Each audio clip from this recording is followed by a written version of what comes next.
So you're thinking of moving to Castle Rock, Colorado. In this video, we're going to share everything there is to know about living, eating, sleeping, and dining, and playing in Castle Rock, Colorado. So overall, Castle Rock is located about 30 miles south of Denver. It is part of the Douglas County School District, and it has an A- school rating. Excellent schools and great options for children and families. The population is about 73,000 people, and the percent of home ownership is 78%, which is very high. It means there's a lot of options for home purchasing, great opportunities for people looking to buy a home. Overall, the median income is $125,000, and the median home value is $473,000. So if you're thinking about moving to Castle Rock, Colorado, stay tuned, and we will give you all the exciting information there is to know about living in Castle Rock, Colorado.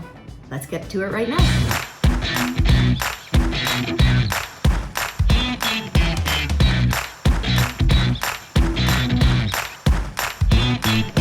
If this is your first time to our channel and you want to know everything there is to know about living in Denver, Colorado, or today Castle Rock, Colorado, tap the bell below, hit subscribe so that you can be the first to know about everything there is to know about living in Denver, Colorado. My name is Michelle Wise. And I'm Cheryl Crown. And we are Living in Denver, Colorado. We get calls and emails every day from people just like you looking to make the move to Denver, Colorado. Whether you're looking to move in 9 days or 90 days, give us a call, shoot us a text, or send us an email. All of our information is down below so that we can be the first to tell you, and you'll know when a new video drops.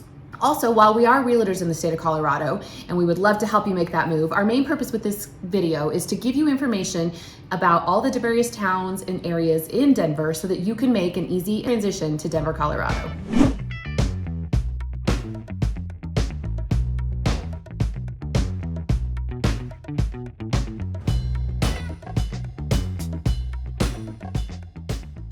Okay, so the first pro that we're going to discuss about living in Castle Rock is the value of the homes. Well, like we mentioned earlier, the median household price is about $473,000, and that gets you a really nice house in Castle Rock. It can even get you a new build. If you were to take that money and try to purchase a home in Denver or some suburb closer to Denver, your money would definitely not go as far. No, you're going to be looking at a condo, maybe something that's very dated, small, something you're really going to have to put some more money into if you want any of the newer features that you could get in Castle Rock. Yep, absolutely. So we think that the value for your money is excellent in Castle Rock. It really is. And it also allows you to, they say that location proximity is, location, location, location. But in Castle Rock, you're further south of Denver. What are we, about 30 miles south of Denver. So, your money goes further out there. But the good thing too is that you have the town feel within Castle Rock that's going to allow you to, even though you're further away from the city of Denver, right? You still get that town. You're not out in the boondocks. You're not out isolated. Right. You can definitely get something for that price point and feel like you're part of a community and in a city center. Absolutely. Tons of amenities, and that actually leads into pro number two, the shopping and the dining and the outdoor activities that you have access to. So Castle Rock has a really, really cool downtown. They really do. Yeah, great breweries, great dining opportunities. Actually, if you saw our last video on Castle Rock, we had lunch at Yolanda's Tacos, still one of my favorite places. Yeah. And so you don't really need to leave Castle Rock. So just because it is 30 miles south of Denver doesn't mean that you're, like Michelle mentioned, giving up anything. You still have all the modern conveniences. You still have access to nightlife and dining and Philip S. Miller Park, which is amazing. It's got the rock wall, it's got zip lines. We have 87 miles of trails in Castle Rock approximately, and tons of open space. Oh my gosh, thousands of acres of open space. So like walking your dog, and it's nice, and you have great views. I mean, you can sit on top of a hill and see, all the way to the foothills, all the way up into the Rocky Mountains, or you can be, in downtown and get that feeling of being in a city. With the topography or the geography of the land, the landscape in Castle Rock, you could really have, they're building some houses up on the tops of these bluffs or plateaus that just have miles and miles of views. And then there's other homes that sit down in the valleys that are at the base of these plateaus, and you have back to some open space or something. So you can be right there. And then, like Cheryl said, if you're downtown, there's all those shops and things. Check out our blog, like she mentioned, but just have that small town feel with easy access. There are some neighborhoods in Castle Rock that have walkability. Oh, absolutely. And there's multifamily housing. Yeah, right on Wilcox, which is the main street that runs right down downtown. Yes, so yes. a lot of different options for there. But yeah, it's a great little town. Yeah, for sure. And that kind of leads us into our first con. And it's a pro and a con depending on your perspective, just like everything. But since 2010, Castle Rock has doubled in size. So, and really the main artery in and out of Castle Rock is I-25. So you don't have a lot of back roads. You don't have a lot of, I guess you can get from Castle Rock to Parker on 86. But in general, if you want to go south to Colorado Springs, which is about 45 minutes, or if you want to go north to Denver, which is about 40 minutes, traffic permitting, you're going to have to take I-25. Yeah, there's really no other way to get out of Castle Rock without going north or south, without mainly being on I-25. You can wiggle your way around a little bit. 285, I guess, over to 470 if you're heading to the foothills. Yep. Was it 85? I'm sorry. Yeah, I thought it was 285. And then Crowfoot up to Parker. But again, if you're wanting to go north or south, even within the town, most people jump onto I-25, and so I-25 can backlog a little bit when you're getting through town. And then when you go up north a little further, there's a break between Castle Rock and Castle Pines, and then a little bit of like unincorporated area, and then you get to Lone Tree. So with that, it comes up on the top of a hill, and the winds blow, and it's like a little pass, and it can be treacherous. It gets when the snow comes in on the mornings. I-25 oftentimes has accidents, so if you have to get up to Denver for an early morning appointment or work, check ways, plan accordingly. Yeah, in the winter there definitely could be some accidents or highway closures along that route. But it's a beautiful drive. I mean, you're driving through some pine trees, and you have awesome views, especially when you're coming south from Denver into Castle Rock. You start up high and you drop down. You can see the valley. You can see Pikes Peak. It's gorgeous. It's gorgeous, yeah. Well, and the other con is that there is not any mass transportation that really feeds into Castle Rock, so you have to drive. RTD does not service Castle Rock. So that means no bus, no light rail. Correct.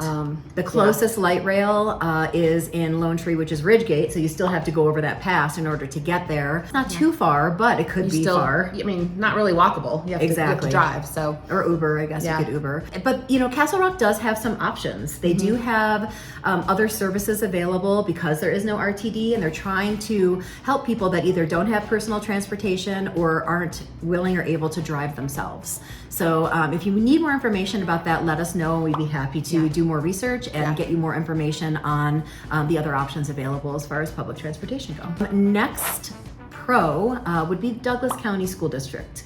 Douglas County is the second largest district in the Denver metro area, and great schools. My kids went through Douglas County schools. Mine did too. Yep, absolutely, and had a great experience.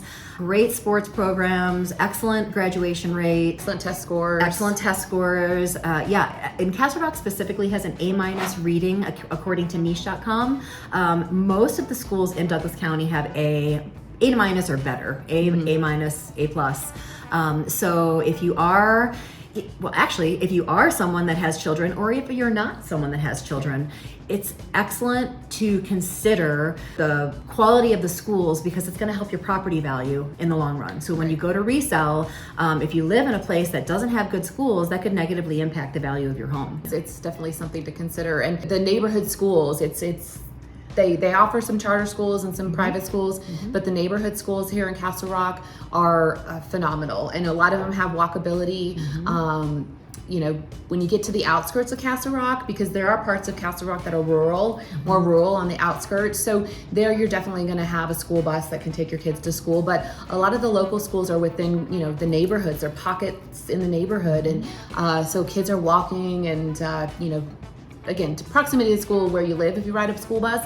Douglas County does have busing available, depending on proximity to the school. But yeah, if you're out in the outskirts, more rural, they still service the neighborhood schools. Yep. And as far as sense of community, the schools do promote a sense of community, but also the town of Castle Rock really promotes a sense of community through all of the activities that they offer for the community.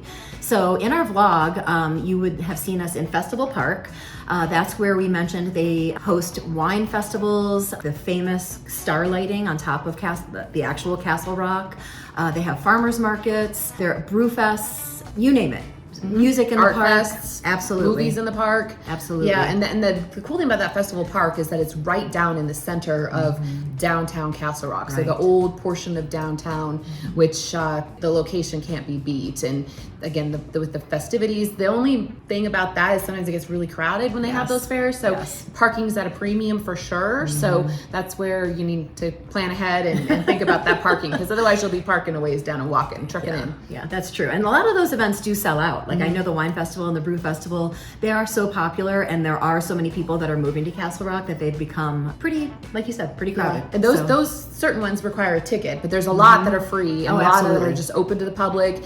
You can come and go as you please. They last the whole weekend, they last a day, it just depends. But some are paid, some are gated. You gotta pay to get in and get a ticket. But then there's a lot that are just part of what the town does for its residents. Yeah, absolutely. Tax dollars hard at work. Yeah. Okay, and our last con, I would say, when I made the move to South Denver, it was very important to us that we had good proximity to Denver International Airport. And we actually did not choose Castle Rock because it took an hour to get to Denver International Airport. We actually ended up going to Parker because it was about 20 minutes closer, 20 to 25 minutes closer.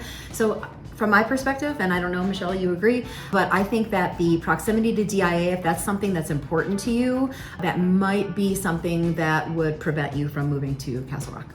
Yeah, there's just not a direct route. Right. I mean, you have to either cut through Parker or go up into Denver and get on 470. So, once you're on 470, it's easy. And that's once you get to Parker, you get on 470 and it's easy. But it's just getting to that point in the highway, and if you do that way, it's a toll. Right, so that's true. You have to pay. You have to pay to unless go. you wind yourself all the way through Denver and Aurora, 25 to 25 to 70. Yep. And the other thing that's interesting though is that Castle Rock is actually it doesn't take as long to get to Denver. So Castle Rock is south of Parker, which you've seen in our map, but it takes longer to get to Denver from Parker, even though it's more north than it does for Castle Rock. So if Denver is something that's important to you, then Castle Rock would be an excellent option, especially Denver, DTC, anything along the I-25 corridor. Yeah. So thank you so much for joining us on this pros and cons journey through Castle Rock, Colorado. Again, if this is your first time to our channel, thank you for coming. Please like, subscribe below, and we're going to be posting 2 to 3 times a week. If you want to be the first to know about everything there is to know about living in Denver, and in this case, Castle Rock, Colorado, please subscribe below. Thanks for joining us. Bye.